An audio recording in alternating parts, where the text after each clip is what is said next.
Exercise 2.4 use laws of exponent to simplify. तो exponent के laws को यूज़ करते हुए एक्सपोनेंट में हम क्या करते हैं कि कोई भी नंबर को हम एक्सपोनेंट पावर की फॉर्म में लिखते हैं। जैसे 8 को आप 2 की पावर 3 लिख सकते हो। तो ये हमारे पास सवाल गिवन है। पहले आप इसमें से इसका 243 का एलसीएम निकालोगे, फैक्टर्स मालूम करोगे, 32 के फैक्टर्स मालूम करोगे, 196 के फैक्टर्स मालूम करेंगे। तो मैंने यहाँ पे साइड पे फैक्टर लिया है 243 का, 3 के टेबल में 81 तक, फिर 3 के टेबल में 27 तक 81, 3 के टेबल में 9 तक 27, 3 के टेबल में 3 तक 9 और 3 1 जा 3। जब आप देखोगे 3 जो है वो 5 टाइम्स है, तो 3 की पावर 5 आप इसको 3 की पावर 3 अलग और 3 की पावर 2 अलग लिख दोगे। ये क्यों लिखा है ये भी बता दूंगा। और दूसरा जो नंबर है वो 196 के फैक्टर निकालेंगे। 196 298 और फिर 2 के टेबल में 49 तक, फिर 7 7 जा 49 और 7 1 जा 7। तो आप इसके फैक्टर बन गए 2 टाइम्स 2 है 2 का स्क्वायर और 7 का स्क्वायर। अब यहाँ पे देखो हमने इसको सॉल्व करना है। तो सबसे पहले आप इसमें देखो कि इसकी पावर भी नेगेटिव है, इसकी भी नेगेटिव है, इसकी भी नेगेटिव। तो पहला स्टेप मैंने क्या किया कि इसका मैंने रूट हटा दिया, ये रूट आ जाएगा -1/4। उसके बाद मैं क्या करूँगा, रेसिप्रोकल लूँगा। रेसिप्रोकल में क्या करते हैं, डिनोमिनेटर ऊपर चला जाता है, नोमिनेटर नीचे आ जाता है। 196 ऊपर चला जाएगा और ये दोनों वैल्यू नीचे आ जाएंगे। तो उससे क्या होगा, इनकी पावर पॉजिटिव हो जाएगी। तो ये पावर पॉजिटिव हो गई, ये भी नीचे आके पॉजिटिव, 1/5 ये भी पॉजिटिव हो गई।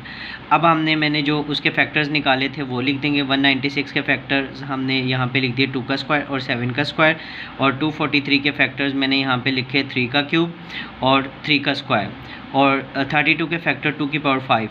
ये तो सिंपली हम लिख देंगे, 5 से 5 कैंसिल हो जाएगा। ये लिखने का मकसद ये था कि अब ये पावर के ऊपर पावर है, और ये वाली जो पावर है 1/2 इसके साथ भी जाएगा, और यहाँ पे हमने इसके ऊपर भी पावर गिरा दी और इसके ऊपर भी पावर गिरा दी। तो फिर उसके बाद हम क्या करेंगे, यहाँ पे जो 2/3 है इसको हम इसके ऊपर भी गिरा देंगे पावर, यहाँ पे इसके साथ लिखेंगे, इसके ऊपर पावर लिखेंगे, और हम यहाँ पे 2/3 को इसकी भी पावर बना देंगे। यहाँ पे जो है ये 3 इस 3 से कैंसिल हो जाएगा, और यहाँ पे ये स्क्वायर इस स्क्वायर से कैंसिल हो जाएगा। फिर यहाँ पे बचेगा ये जो 2 है, ये 2 2 4 हो जाएगा, यहाँ पे हम 4 लिख देंगे। ये वाला 2 इस 2 से कैंसिल हो जाएगा। फिर ये, और यहाँ पे सिर्फ 7 बचेगा। अब ये जो है 3 का स्क्वायर 9 हो गया, और इसको हमने इसकी पावर को तोड़ के लिख दिया। यहाँ पे 4/3 को आप लिख सकते हो 1 + 1/3। तो यहाँ इसका एलसीएम लोगे तो यही वही बनेगा। तो इसकी पावर को हमने तोड़ के लिख दिया। 3/4 की पावर को 3 की पावर 1 अलग, 3 की पावर 1/3 अलग। और उसके बाद आप क्या करोगे, इस 3 को इस 9 से मल्टीप्लाई करोगे 27, और यहाँ बचेगा 3 की पावर 1/3, और 1/3 को आप इसके रेडिकल रूट वाली फॉर्म में लिख दोगे। तो ये इसका आपका आंसर आ जाएगा।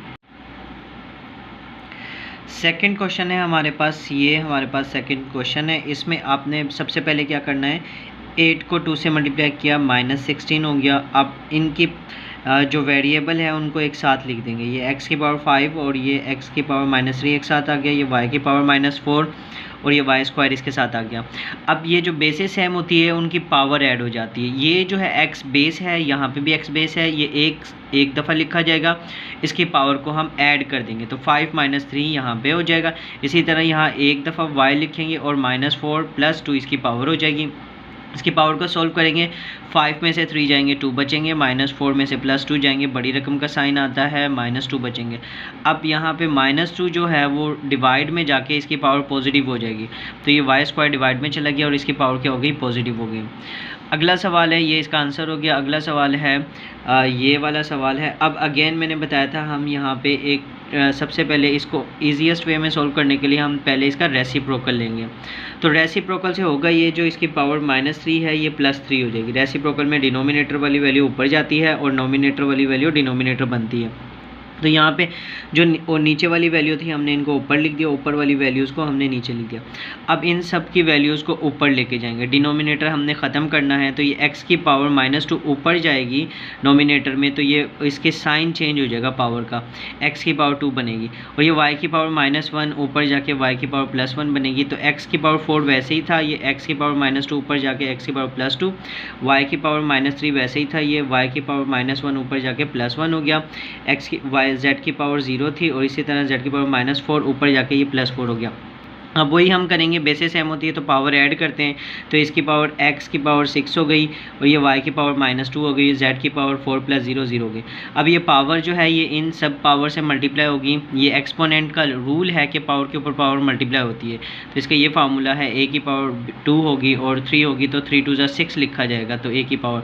तो यहाँ पर हम इसको क्या करेंगे, 6 3 18 और 2 3 6 हो जाएगा, 4 3 12।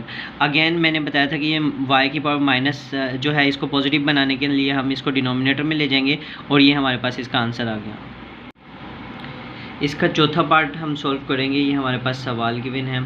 सबसे पहले हम इसको एक्सपोनेंशियल फॉर्म में लिखेंगे, हर नंबर को मतलब पावर की फॉर्म में लिखेंगे। तो इसके जो फैक्टर होते हैं 81 को आप एक्सपोनेंशियल फॉर्म में लिखोगे 3 की पावर 4 और यहाँ 243 हमने पहले निकाला था, 3 की पावर 5 बनी थी और यहाँ पे 9 को आप लिख सकते हो 3 का स्क्वायर। तो सबसे पहले आपने इसको एक्सपोनेंशियल फॉर्म में लिख दिया, फिर इसके बाद हम इसकी सिंप्लीफिकेशन करेंगे। आपने करना ये है कि ये पावर के ऊपर पावर मल्टीप्लाई होती है, ये पावर के ऊपर पावर ये 4n हो जाएगा यहाँ पे और इसी तरह ये 2 2 4n हो जाएगा, मतलब ये सेम हो जाएगा।